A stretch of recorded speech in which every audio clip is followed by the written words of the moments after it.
तो आज हम पढ़ेंगे ब्रह्म पुराण का अगला अध्याय और उसका नाम है भगवान वासुदेव का महात्मा। तो आइए जानते हैं। व्यास जी कहते हैं, जगन माता पार्वती अपने स्वामी की कही हुई सब बातें आदि से ही सुनकर बहुत प्रसन्न हुई। उस समय वहां तीर्थ यात्रा के प्रसंग से जो मुनि उस पर्वत पर गए थे, उन्होंने भी शूलपाणी महादेव जी का पूजन और प्रणाम करके सब लोगों के हित के लिए प्रश्न किया। मुनियों ने कहा, त्रिलोचन, आपको नमस्कार है। इस रोमांचकारी महाभयंकर संसार में अज्ञानी पुरुष चिरकाल से भटक रहे हैं। वे जन्म मृत्यु रूप संसार बंधन से किस उपाय से मुक्त हो सकते हैं? बताइए, हम यही सुनना चाहते हैं। महादेव जी बोले, द्विजो, कर्म बंधन में बंधकर दुख भोगने वाले मनुष्यों के लिए मैं भगवान वासुदेव से बढ़कर दूसरा कोई उपाय नहीं देखता। जो शंख चक्र और गदा धारण करने वाले भगवान वासुदेव का मन, वाणी और क्रिया द्वारा विधि पूर्वक पूजन करते हैं, वे परम गति को प्राप्त होते हैं। जिनका मन जगन में भगवान वासुदेव में नहीं लगा, उनके जीवन से और पशुओं की भांति चेष्टा से क्या लाभ हुआ? मुनियों ने कहा, सर्वलोक वंदित पिनाकधारी भगवान शंकर, हम भगवान वासुदेव का महात्म सुनना चाहते हैं। महादेव जी बोले, सनातन पुरुष श्रीहरि ब्रह्मा जी से भी श्रेष्ठ है। उनका श्री विग्रह श्याम वर्ण है। उनकी कांति चांबू नद नामक सुवर्ण के समान है। वे मेघ रहित आकाश में सूर्य की भांति प्रकाशित होते हैं। उनके 10 भुजाएं हैं। वे महातेजस्वी और देव शत्रुओं के नाशक हैं। उनके वक्ष स्थल में श्रीवत्स का चिन्ह शोभा पाता है। वे इंद्रियों के नियंता और संपूर्ण देव वृंद के अधिपति हैं। उनके उदर से ब्रह्मा का और मस्तक से मेरा प्रादुर्भाव हुआ है। सिर के बालों से नक्षत्र और ग्रह तथा रोम वालियों से देवता और असुर उत्पन्न हुए। उनके शरीर से ऋषि और सनातन लोक प्रकट हुए हैं। वे साक्षात ब्रह्मा जी तथा संपूर्ण देवताओं के निवास स्थान हैं। वे ही संपूर्ण पृथ्वी के रचयिता और तीनों लोकों के स्वामी हैं। अस्थावर जंगम भूतों का संहार करने वाले वे ही हैं।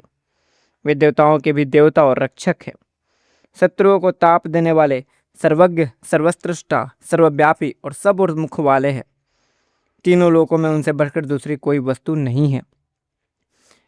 वे सनातन महाभाग गोविंद के नाम से विख्यात है। देवताओं के कार्य की सिद्धि के लिए मानव शरीर में अवतीर्ण होकर वे समस्त भूपालों का युद्ध में संहार करेंगे। भगवान विष्णु के बिना देवगण अनाथ है, अतः उनके बिना वे संसार में देव कार्य की सिद्धि नहीं कर सकते। संपूर्ण भूतों के नायक भगवान विष्णु समस्त प्राणियों द्वारा वंदित है। वे देवताओं के नाथ, कार्य कारण, ब्रह्मस्वरूप और ब्रह्म ऋषियों को शरण देने वाले हैं। ब्रह्मा जी उनकी नाभि में है और मैं शरीर में। संपूर्ण देवता भी उनके शरीर में सुखपूर्वक स्थित है। वे भगवान कमल के समान नेत्र धारण करते हैं। उनके गर्भ में श्री का निवास है। वे सदा लक्ष्मी जी के साथ रहते हैं। सांख्र नामक धनुष, सुदर्शन चक्र और नंदक नामक खड्ग उनके आयुध है। संपूर्ण नागों के शत्रु गरुड़ उनकी ध्वजा में विराजमान है। उत्तम शील, शौच, इंद्रिय संयम, पराक्रम, वीर्य, सुदृढ़ शरीर, ज्ञान, सरलता, कोमलता, रूप और बल आदि सभी गुणों से वे सुशोभित है। उनके पास संपूर्ण दिव्यास्त्रों का समुदाय है। उनके योग माया में सहस्त्रों नेत्र है। वे विकराल नेत्रों वाले भी है। उनका हृदय विशाल है। वे अपनी वाणी से मित्रजनों की प्रशंसा करते हैं। कुटुंबी और बंधुजनों के प्रेमी हैं। क्षमाशील, अहंकार शून्य और वेदों का ज्ञान प्रदान करने वाले हैं। वे भयातुरों के भय का अपहरण और मित्रों के आनंद की वृद्धि करने वाले हैं। समस्त प्राणियों की शरण देने वाले और दीनों के पालक हैं। शास्त्रों के ज्ञाता और ऐश्वर्य संपन्न हैं। शरण में आए हुए मनुष्यों के उपकारी और शत्रुओं को भय देने वाले हैं। नीतिज्ञ, नीति संपन्न, ब्रह्मवादी, जितेंद्रिय और उत्कृष्ट बुद्धि से युक्त है। वे देवताओं के अभ्युदय के लिए महात्मा मनु के वंश में अवतार लेंगे। उस अवतार में वे ब्राह्मणों का सत्कार करने वाले, ब्रह्मस्वरूप और ब्राह्मणों के प्रेमी होंगे। यदुकुल में अवतीर्ण भगवान श्री कृष्ण राजगृह में जरासंध को जीतकर उसकी कैद में पड़े हुए राजाओं को छुड़ाएंगे। पृथ्वी के समस्त रत्न उनके पास संचित होंगे। वे अत्यंत पराक्रमी होंगे। भूतल पर दूसरा कोई वीर उन्हें पराक्रम द्वारा परास्त न कर सकेगा। वे विक्रम से संपन्न समस्त राजाओं के भी राजा और वीर मूर्ति होंगे। भगवान वासुदेव द्वारिका में रहते हुए दुर्बुद्धि दैत्यों को पराजित करके इस पृथ्वी का पालन करेंगे। आप सब लोग ब्राह्मणों तथा श्रेष्ठ पूजन सामग्रियों साथ भगवान की सेवा में उपस्थित हो सनातन ब्रह्मा जी की भांति उनका यथोयोग्य पूजन करें। जो मेरा तथा पितामह ब्रह्मा का दर्शन करना चाहता हो उससे परम प्रतापी भगवान वासुदेव का दर्शन अवश्य करना चाहिए। उनका दर्शन होने से ही मेरा भी दर्शन हो जाता है, इसमें कोई अन्यथा विचार नहीं करना चाहिए। तपोधनो, भगवान वासुदेव के ही ब्रह्मा हैं ऐसा जानो। जिन पर कमल नयन भगवान विष्णु प्रसन्न होंगे उन पर ब्रह्मा सहित संपूर्ण देवता भी प्रसन्न हो जाएंगे।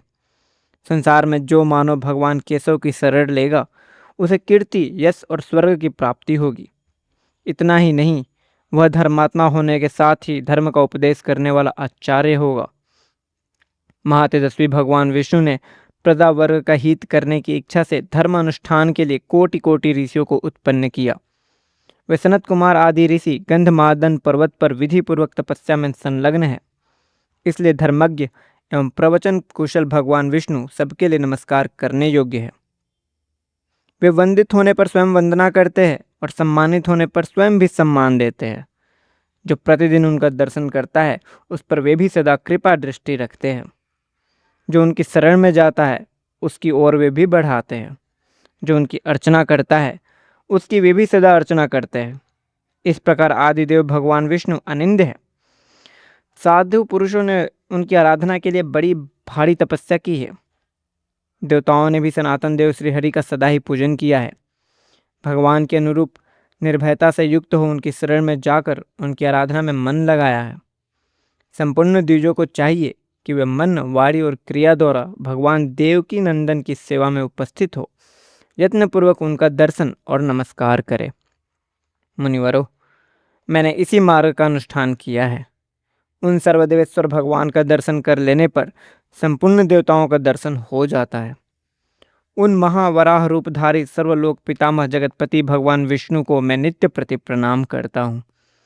उन्हें श्री कृष्ण के बड़े भाई हलधर बलराम जी होंगे, जिनका श्वेतगिरी के समान गौर वर्ण होगा।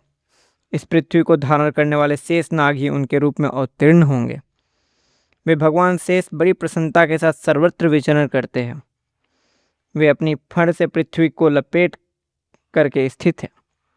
ये जो भगवान विष्णु कहलाते हैं वही इस पृथ्वी को धारण करने वाले भगवान अनंत है।